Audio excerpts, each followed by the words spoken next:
আকাশবাণী গুৱাহাটী কথা শিল্প এই অনুষ্ঠানত প্ৰচাৰ কৰি থকা হৈছে ডক্টৰ ৰুবুল মাউতৰ মোৰো এটা সপোন আছে গ্ৰন্থখনিৰ ধাৰাবাহিক পাঠ ঝুনা কংকন ভূঞাৰ প্ৰযোজনা ইন্দ্ৰজিৎ দাসৰ আজি এয়া সপ্তম খণ্ড মোৰো এটা সপোন আছে।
মোৰ পৰীক্ষাৰ বাবে মই অথবা আমাৰ দেউতাহঁত চিন্তিত হোৱাৰ অন্য এটা কাৰণ আছিল আমাৰ জীৱনটো আছিল পথাৰৰ কোনো এডৰা মাটিত ভেটি থোৱা পানীৰ দৰে। আমাৰ জীৱনৰ হাঁহুতাহ ব্যৰ্থতা পথাৰডৰাত বন্দী হৈ থকা পানীখিনিৰ দৰে ঠেক পৰিসৰৰ প্ৰখৰ তাপত ভাপ হৈ উৰি যোৱা বা মাটিয়ে শুহি লোৱা বন্দী পানীৰ দৰে। আমাৰ জীৱনৰ মূল শ্ৰম যন্ত্ৰণা সকলো প্ৰথিত হৈ আছিল গাঁৱৰ জীৱনতে। পৰিত্ৰাণৰ পথ নাছিল। পাৰ ভাঙি বন্দী পানীক নদীলৈ বোৱাই দিব পৰাটোৱেই যেন আমাৰ পৰিত্ৰাণৰ একমাত্ৰ পথ। পৰিত্ৰাণৰ পথ এটা সন্ধান কৰি থকা পৰিয়ালটোৰ বাবে মই মেট্ৰিক পাছ কৰাটো আছিল অতি গুৰুত্বপূৰ্ণ। এইটোৱেই আছিল একমাত্ৰ পথ। পৰিয়ালৰ ঊৰ্ধত মোৰ ব্যক্তিগত জীৱনৰ বাবেও ই আছিল এক দিশ নিৰ্ণায়ক। পৰীক্ষাত যদি কৃতকাৰ্য নহওঁ তেন্তে ময়ো দেউতাৰ দৰে আজীৱন খেতি কৰি সীমাহীন যন্ত্ৰণাত বন্দী হৈ উৰে জীৱন কটাব লাগিব। কেইডৰামান মাটিকে বুকুত খামুচি সেই একেই কণ্টকময় বাটত বাট বুলিব লাগিব। ঘৰৰ চাউলেৰে যেতিয়া বছৰটো নুজুৰিব তেতিয়া সেই একেই উদ্বিগ্নতাত ভুগিব লাগিব। জাৰৰ দিনত ঠাণ্ডা গুচাবলৈ ল'ব লাগিব আইতাই ফটা কানিৰে বৈ দিয়া কেঁথা কাপোৰ। তাতোকৈ ডাঙৰ কথা দেউতাৰ মাটিখিনি 4 ভাগত ভাগ হ'ব 4টা পুত্ৰৰ বাবে। দেউতাই আটাইখিনি মাটিৰেই দৰিদ্ৰতাৰ জীৱন কটায়। তাতে যদি এই মাটিখিনিকে 4 ভাগ কৰা হয় আমি কেনেকৈ জীৱন নিৰ্বাহ কৰিম? পাৰিম জানো ভোক পিয়াহ দূৰ কৰিব? পাৰিম জানো মানুহৰ ন্যূনতম প্ৰয়োজনখিনি যোগান ধৰিব? মোৰ সন্মুখত দুখন ছবি ভাহি উঠিছিল। এখনত আছিল জীৰ্ণ উৰুখা ছালৰ ঘৰত বাস কৰা শীৰ্ণকায় মোৰ মা দেউতা। আনখনত নগৰীয়া সভ্যতাৰ ভাস্বৰ প্ৰতিবিম্ব। মই যেন বন্দী হৈ আছিলোঁ প্ৰথমখন পৃথিৱীত। প্ৰথমখনৰ পৰা দ্বিতীয়খনলৈ যেন দূৰত্ব আছিল বহু যোজন। কেৱল মেট্ৰিক পাছৰ যোগেদি মই এই দূৰত্ব অতিক্ৰম কৰিব পাৰিম। মই মোৰ মগজুৰ নিভৃতত এক সপোন দেখিবলৈ লৈছিলোঁ, এখন কষ্টহীন মনোৰম পৃথিৱীৰ। সপোন আছে, সপোন আছে, মোৰো এটা সপোন আছে, সপোন আছে। অলেখ কষ্ট স্বীকাৰ কৰিও মই পৰীক্ষাৰ বাবে প্ৰস্তুত হৈ উঠিলোঁ। ঘৰত থাকিলে পঢ়া নহয় বাবে পৰীক্ষাৰ 3 মাহৰ আগতেই কাকপথাৰত গৈ বৰ্ডিং ঘৰত থাকিবলৈ ল'লোঁ। পৰীক্ষা আৰম্ভ হ'ল মাৰ্চ মাহত। বহাগ বিহুৰ আগে আগে পৰীক্ষা সামৰি ঘৰলৈ উভতিলোঁ। উদ্বিগ্নতাৰে ঘৰত সকলোৱে পৰীক্ষাৰ খবৰ ল'লে। পৰীক্ষা পাছ কৰিবিতো? নাজানো, হিন্দী খুব বেয়া হৈছে, ইংৰাজীও। তই পৰীক্ষা পাছ নকৰিলে কি যে কৰিম মায়ে চাদৰৰ আঁচলেৰে চকু মচিলে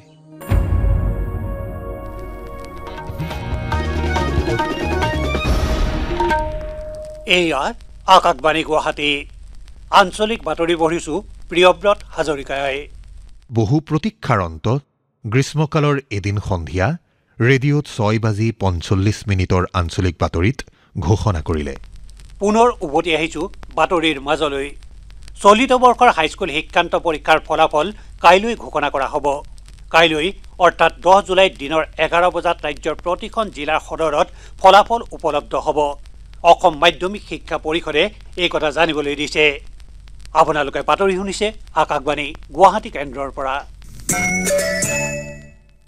কাইলৈ মেট্ৰিক পৰীক্ষাৰ ৰিজাল্ট দিব জুলাই মাহৰ 10 তাৰিখৰ দিনৰ 11 বজাত সেই দিনটো আহিল বুকুৰ থপথপনি বাঢ়িল সেইদিনা ৰাতিপুৱা মই হাল বাবলৈ নগলো ককাইদেউ আৰু দেউতাই হাল লৈ গ'ল পুৱা 6 মান বজাত মায়ে পথাৰত হালোৱাৰ জলপান দিবলৈ যাওঁতে মোকো ভাত একাহি দি গ'ল আৰৈ চাউলৰ ভাতৰ লগত কঁঠালগুটি আৰু ভাতকেৰেলা পিটিকা খাবৰ পৰত ক'লে তই সোনকালে ওলা নহ'লে বাছ নাপাবিগৈ বাছ ধৰিবলৈ টঙনালৈকে খোজেৰে যাব লাগে পুৱা 6 বজাত RS 8 বজাত অমৰ আৰু 9 বজাত মিলন বাছ টঙনাৰ পৰা যায় RSত যোৱাৰ কথাই নাহে ৰিজাল্ট 11 বজাতহে দিব কাকপথাৰত ৰিজাল্ট দিওঁতে 2 মান বাজিব কাৰণ তিনিচুকীয়াৰ সদৰতহে দিনৰ 11 বজাত ৰিজাল্ট ওলাব অৰ্থাৎ মই ৰিজাল্ট ল'বলৈ 9 বজাৰ মিলন বাছত গ'লেও হ'ব তথাপি মই ঘৰৰ পৰা সোনকালে ওলালো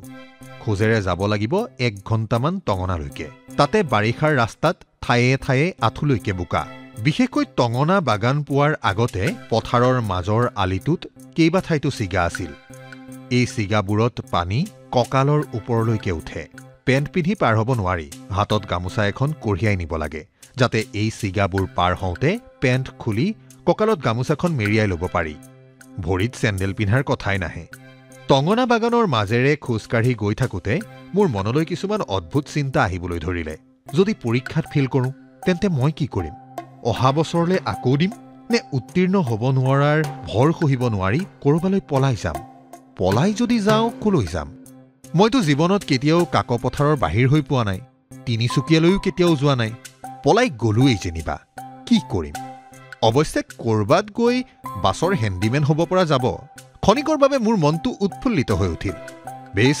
বাছৰ হেণ্ডিমেন হোৱাটোৱেই বেছ হ'ব তথাপি পৰীক্ষা ফেইল কৰিলে লাজ মনে মই উভতি নাহোঁ লাগিলে ক'ৰবাত গেৰেজত কাম কৰিম হোটেলৰ বয় হ'ম ইটা ভাটাত বনোৱা হ'ম এইদৰে পৰীক্ষাত ফেইল কৰিলে কি কৰিম তাৰ নানানটা বিকল্প মোৰ মগজুৰে পাৰ হৈ গ'ল মই কাকপথাৰ গৈ পাওঁতে বেলি আহি মূৰৰ পোন পালেহি সেইদিনা প্ৰচণ্ড গৰম পৰিছিল ঘৰমাক্ত শৰীৰেৰে মই যেতিয়া কাকপথাৰ হায়াৰ ছেকেণ্ডেৰী স্কুলৰ সন্মুখ পালোঁ তেতিয়া পৰীক্ষাৰ ৰিজাল্ট ল'বলৈ অহা ল'ৰা-ছোৱালীয়ে স্কুলৰ সন্মুখত জুম বন্ধা আৰম্ভ কৰিলেই এই পৰীক্ষা কেন্দ্ৰটোত আমাৰ দৰে বহুতো স্কুলৰ শিক্ষাৰ্থীয়ে পৰীক্ষা দিছিল জুমটোৰ ফালে আগবাঢ়ি যাওঁতে কোনোবাই চিঞৰিলে ৰিজাল্ট অহা নাই আহি পাওঁতে হেনো 2:30 বাজিব তৎক্ষণাত ৰিজাল্ট অহাৰ কোনো সম্ভাৱনা নেদেখি মই ইফালে সিফালে পাইচাৰি কৰিবলৈ ধৰিলোঁ এপাকত মই ৰুলি বাইদেউৰ ঘৰলৈ গ'লোঁ য'ত মই মেট্ৰিক দিয়াৰ সময়ত বৰ্ডিং কৰি আছিলোঁ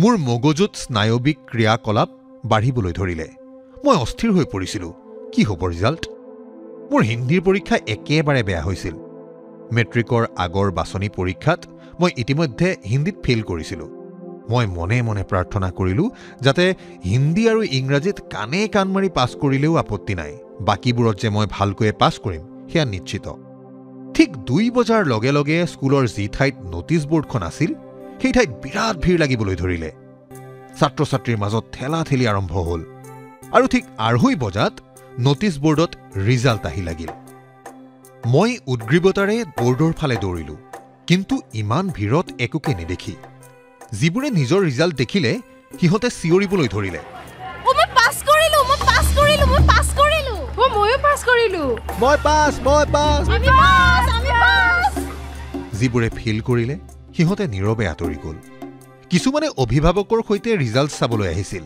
সিহঁতে স্কুলৰ খেলপথাৰতে হৰ্ষ উল্লাসেৰে উদযাপন কৰিবলৈ ধৰিলে মই ভিৰ ফালি নটিচ বৰ্ডৰ কাষলৈ যাবলৈ বাৰে বাৰে চেষ্টা কৰিও ব্যৰ্থ হৈছিলোঁ। ইমান ঠেলা হেঁচা, কিন্তু এপাকত মই বৰ্ডখনৰ তেনেই সমীপত অৱস্থান কৰিবলৈ সক্ষম হ'লোঁ। ক্ষুধাটোৰ দুচকুৰে তৎক্ষণাত নটিচ বৰ্ডখন পিটপিটাই চাবলৈ ধৰিলোঁ। ক'ত মোৰ নম্বৰ? মই এফালৰ পৰা চাই গৈছোঁ 1ৰ পৰা 400লৈকে, কিন্তু ক'তো মোৰ নম্বৰ নাই দেখোন। এবাৰ দুবাৰ কেইবাবাৰো মই নটিচ বৰ্ডখন পিটপিটাই চালোঁ, ক'তো মোৰ নম্বৰ নেদেখিলোঁ। তাৰমানে মই ফেইল। সেইদিনা হয়তো হৃদপিণ্ড বন্ধ হৈ মই সেই স্থানতে পৰি গ'লোহেঁতেন, যদিহে মোৰ চকু বৰ্ডখনৰ অন্য এটা কোণলৈ নগ'লহেঁতেন। বৰ্ডৰ একেবাৰে ওপৰত বাওঁ কাষে 3টা নম্বৰ লিখা আছিল। First division 0320।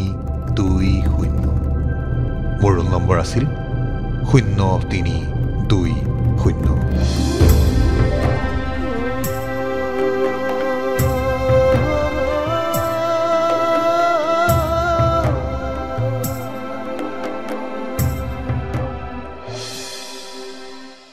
RS গাড়ীখন টঙনা বাগানৰ মাজলৈকে যায়। মই গাড়ীৰ পৰা নামিয়েই পথাৰৰ ৰাস্তাত উঠিলোঁ। পথাৰৰ এইচোৱা বাট অতিপাত বোকা। ইতিমধ্যে বেলিটো গৈ পশ্চিম ফালে বাগানৰ ওখ ওখ শিৰিষ গছৰ আঁৰত লুকাব বিচাৰিলে। মই পথাৰৰ মাজৰ পৰাই ৰিণিকি আমাৰ গাঁওখন দেখিলোঁ। সেইখন গাঁও য'ত কোনোদিনে গাড়ীৰ চকাৰ চাপ পৰা নাই। সেই গাঁও য'ত বিজুলীৰ যোগান কেতিয়াও হোৱা নাই। সেই গাঁওখন য'ত এজনো চৰকাৰী চাকৰিয়াল নাই। সেইখন গাঁও য'ত পকীঘৰ এটাও নাই। সেইখন গাঁও য'ত মানুহে দুবেলা দুমুঠি পেট ভৰাই খাবলৈ নাপায়। সেইখন দৰিদ্ৰ ভোকাতুৰ দুৰ্গম গাঁও। সেইখন গাঁও যি বেলিৰ পোহৰত উজলে আৰু ৰাতি হলে অন্ধকাৰত ডুব যায়। সেইখন গাঁৱলৈকে মই সগৌৰৱে উভতি আহিছোঁ, মেট্ৰিকত প্ৰথম বিভাগত উত্তীৰ্ণ হৈ। মই দূৰৈৰ পৰাই দেখিলোঁ গাঁওখনৰ এমূৰত ৰৈ আছে দুজনী ছোৱালী। ওচৰ চাপিলত গম পালোঁ তাৰে এজনী মোৰ বাইদেউ। তাই হেনো কেতিয়াবাই আহি গাঁৱৰ এমূৰত ৰৈ আছিলহি। মই মিচিকিয়াই সিহঁতৰ ওচৰ চাপিছিলোঁ। ৰীমা বাইদেৱে সুধিছিল, সৰুদ তই পাছ কৰিলি নে? ৰীমা বাইদেউ, মই পাছ কৰিলোঁ। মই ফাৰ্ষ্ট ডিভিজন। গাঁৱৰ মাজেৰে ঘৰলৈ বুলি খোজ লওঁতে মানুহবোৰে ঘৰৰ নঙলা মুখৰ পৰা মোৰ ৰিজাল্টৰ কথা সুধিছিল। মই আটাইকে সুসংবাদটো দিছিলোঁ। আমাৰ ঘৰৰ নঙলা মুখত দেউতা ওলাই আছিল। পথাৰত ককাইদেৱে গৰু চৰাই আছিল। মোক দেখি সকলো চাপি আহিল।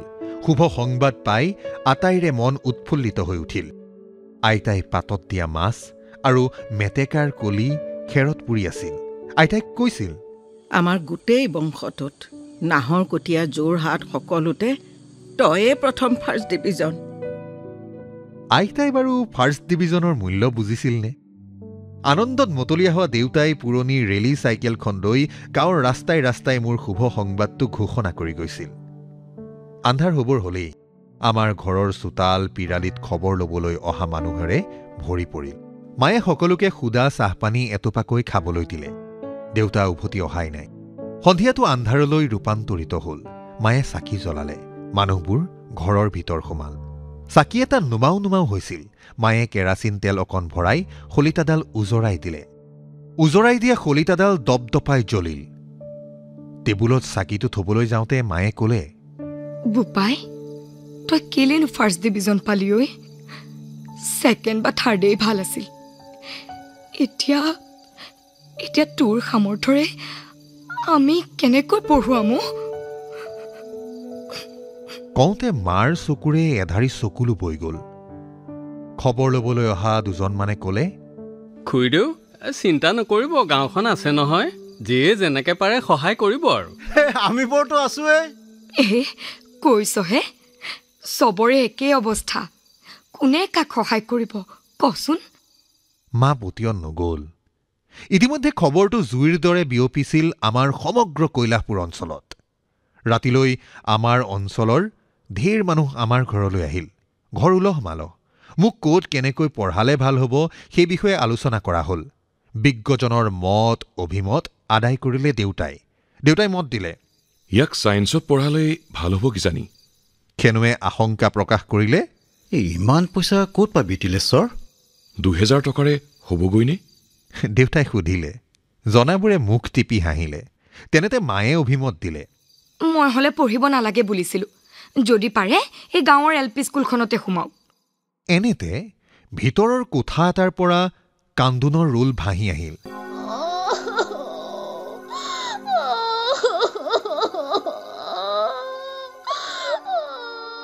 বাইদেৱে কান্দিছিল। কোনোবাই সুধিছিল, তই কিয় কান্দিছ? ভাইৰে পৰীক্ষাত পাছ কৰিছে, আনন্দহে কৰিব লাগে। আচলতে বাইদেৱে যে 4 বাৰ একেৰাহে পৰীক্ষা দিও পাছ কৰিব পৰা নাছিল, সেইকাৰণে শোকতে ভাগি পৰিছিল। ৰাতি বাঢ়ি অহাত ক্ৰমাৎ মানুহবোৰ ঘৰাঘৰি গৈছিলগৈ। এসময়ত আমি শুই পৰিছিলোঁ। ৰাতি শুওঁতে মোৰ চকুৰেও এধাৰি গৰম চকুলো বৈ গৈছিল।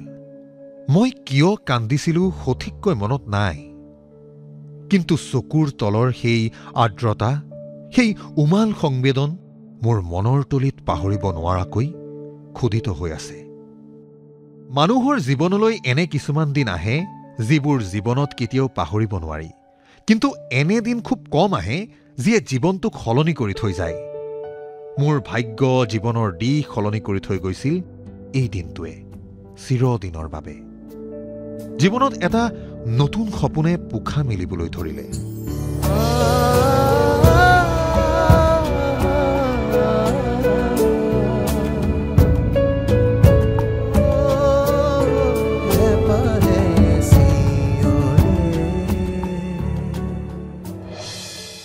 দেউতাই মোৰ ৰিজাল্ট দিয়াৰ পাছদিনাই গৈ 5,000 টকা আনিছিল 2 বিঘা মাটি বন্ধকত থৈ। 2 বিঘা মাটি বন্ধকত দিলেও কথা হ'ল যে আমাৰ ঘৰৰ পৰাই মাটিখিনি হাল বাই ধান দাই দিয়া হ'ব। বিনিময়ত 1 বিঘা মাটিৰ ধান দিলেই হ'ব। তাৰ পাছত এদিন দেউতাই মোক তিনিচুকীয়ালৈ লৈ গ'ল। মই জীৱনত প্ৰথমবাৰৰ বাবে তিনিচুকীয়া দেখিলোঁ। তিনিচুকীয়াৰ চেনাইৰাম হায়াৰ ছেকেণ্ডেৰীত মোৰ নাম লগোৱাটো স্থিৰ হ'ল। এদিন নাম লগোৱা হ'ল, স্কুল আৰম্ভ হ'বৰ হ'ল। আৰম্ভ হ'ল মোৰ জীৱনৰ এটা নতুন অধ্যায়। আৰু এদিন মই যি বাটেৰে হৰ্ষ উল্লাসেৰে মেট্ৰিকৰ ৰিজাল্ট লৈ ঘৰলৈ উভতিছিলোঁ, সেই বাটেৰে পূৰ্ণোদ্যমেৰে পঢ়িবলৈ ওলাই গ'লোঁ। তেতিয়া আগষ্ট, অসমীয়াৰ লেখেৰে ভাদ মাহ। প্ৰথম কেইদিনমান মই ঘৰৰ পৰাই স্কুললৈ অহা যোৱা কৰিম। পাছত তিনিচুকীয়াত থাকি ল'ম। কিন্তু ঘৰৰ পৰা অহা যোৱা কৰিবলৈ তিনিচুকীয়া বহু দূৰ। আমাৰ ঘৰৰ পৰা 60-65 কিলোমিটাৰ। কেইবাখনো বাছ সলাব লাগে। ইফালে বতৰ খুব বেয়া হোৱাৰ বাবে টঙনালৈকে থকা বাছ সেৱা বন্ধ হৈ পৰিছিল। তাৰমানে মই কাক পথাৰলৈকে খোজেৰে গৈ তাৰ পৰা বাছ ধৰি তিনিচুকীয়ালৈ যাব লাগিব। ঘৰৰ পৰা কাক পথাৰলৈকে খোজেৰে অতিক্ৰম কৰিবলৈ প্ৰায় 2.5-3 ঘণ্টামান লাগিব। এইদৰে মই এদিনতে মুঠ 5 ঘণ্টা খোজেৰে আৰু 2-3 ঘণ্টা বাছত গৈ স্কুলত ক্লাছ কৰিব লাগিব। এয়া অসম্ভৱ। কিন্তু অসম্ভৱ হ'লেও উপায় নাছিল।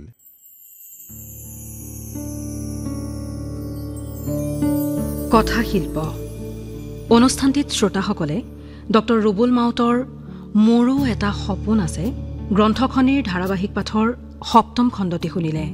বিভিন্ন চৰিত্ৰত অভিনয় কৰিলে দেউতা ইন্দ্ৰজিৎ দাস, মা ৰুজি মুদৈ, আইতা অনামিকা বৰদলৈ বৰুৱা, কিশোৰ ৰুবুল মাউত অনুব্ৰত বৰঠাকুৰ, ৰীমা বাইদেউ জয়শ্ৰী ডেকা, পৰীক্ষাৰ খবৰ ল'বলৈ অহা গাঁৱৰ লোক প্ৰবাল কুমাৰ শৰ্মা, উৎপল বৰা আৰু ঋতুস্মিতা তামুলী, পৰীক্ষা কেন্দ্ৰৰ ব্যক্তি ভৱেন শৰ্মা আৰু ৰিজাল্ট ল'বলৈ অহা ছাত্ৰী পম্পী মালাকাৰ আৰু কংকিতা ভৰদ্বাজ।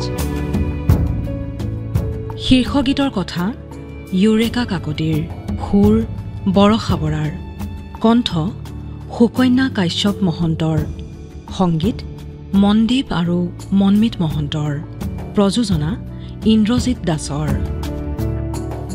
মোৰো এটা সপোন আছে গ্ৰন্থখনিৰ ধাৰাবাহিক পাঠৰ পৰৱৰ্তী খণ্ডটি শুনিবলৈ পাব অহা সপ্তাহৰ এই একেটা বাৰৰ এই একেই সময়তে।